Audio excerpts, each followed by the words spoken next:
হরে কৃষ্ণ। কামিকা একাদশীর বিষয়ে আলোচনা করব, যা ব্রহ্মবৈবর্ত পুরাণে খুব সুন্দরভাবে এই কামিকা একাদশীর মহিমা বর্ণনা করা হয়েছে।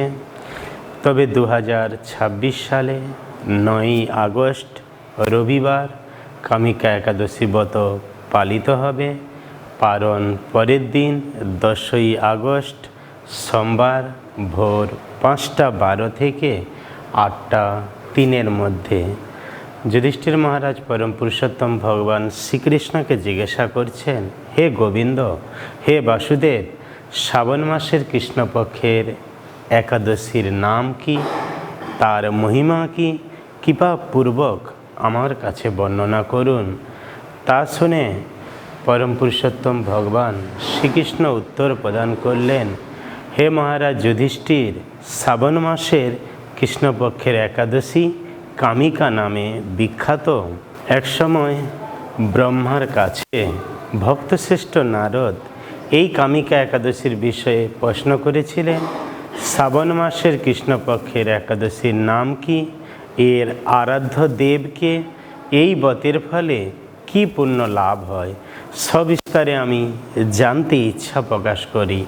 তখন ব্রহ্মা উত্তর প্রদান করলেন, শ্রাবণ মাসের কৃষ্ণপক্ষের একাদশী কামিকা নামে জগতে বিখ্যাত।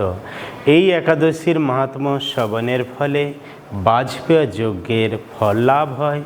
গঙ্গা, গোদাবরী, কাশী, পুষ্কর ইত্যাদি তীর্থদর্শনে যে ফল হয়, এই কামিকা একাদশীর পবিত্র তিথিতে কেউ যদি পরম পুরুষোত্তম ভগবান শ্রীকৃষ্ণের পূজা করেন, তার চেয়েও বেশি ফল সে প্রাপ্ত হবেন। সাগর ও অরণ্যযুক্ত পৃথিবী দান, দুগ্ধবতী গাভী দানে যে ফল লাভ হয়, কেউ যদি কামিকা একাদশী ব্রত পালন করেন, তাহলে তিনি অনায়াসে সেই ফল প্রাপ্ত হন। যারা পাপ পুণ্য সমুদ্রে নিমগ্ন থাকে, তাদের উদ্ধারের জন্য এই কামিকা একাদশী অতি শক্তিশালী ব্রত। এই একাদশী ব্রত পালনের ফলে সর্বপ্রকার পাপ থেকে মুক্তি লাভ করা যায়, মহাপুণ্য লাভ হয়, ব্রহ্মহত্যা, ভ্রূণ হত্যা ইত্যাদি মহাপাপ থেকে রক্ষা পাওয়া যায়। এই কামিকা একাদশী ব্রত মহা পুণ্য দান করে। যে ব্যক্তি শ্রদ্ধা সহকারে পাঠ এবং শ্রবণ করবেন, তিনি সর্বপাপ মুক্ত হয়ে বিষ্ণু লোকে গমন করবেন এবং পরম পুরুষোত্তম ভগবানের ভক্তি নিত্যকালের জন্য করবেন। স্বয়ং শ্রীহরি এই মহিমা কীর্তন করেছেন। এই ব্রত পালনকারী কখনো নিম্নজনী প্রাপ্ত হন না বা দুঃখ দুর্দশাগ্রস্ত কখনোই তাকে হতে হয় না। যারা রাত্রি জাগরণ করে এই ব্রত পালন করেন, তারা দুঃখ দুর্দশাগ্রস্ত জীবন থেকে অনায়াসে মুক্ত হতে পারেন।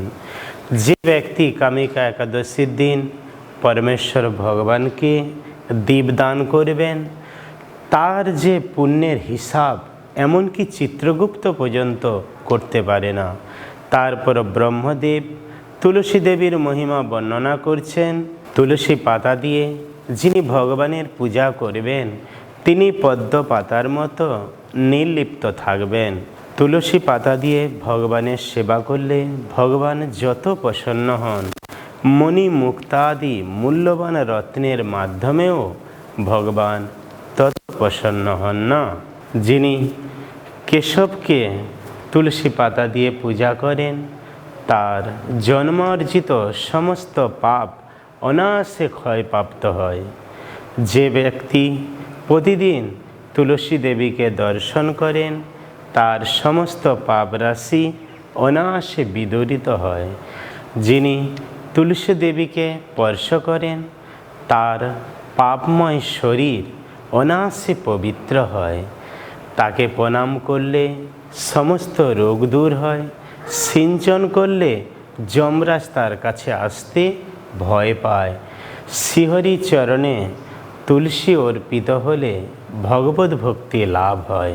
অতএব আমাদের সবার উচিত, আমরা এই দুর্লভ মানব দেহ লাভ করেছি, এই দুর্লভ মানব দেহ দিয়ে পরম পুরুষোত্তম ভগবানের আরতি করা, তার পূজা করা, একাদশী ব্রত পালন করা এবং তার সেবায় নিজেকে উৎসর্গ করা আর তার দিব্য নাম হরে কৃষ্ণ কৃষ্ণ কৃষ্ণ হরে হরে হরে রাম রাম রাম হরে হরে জপ করা।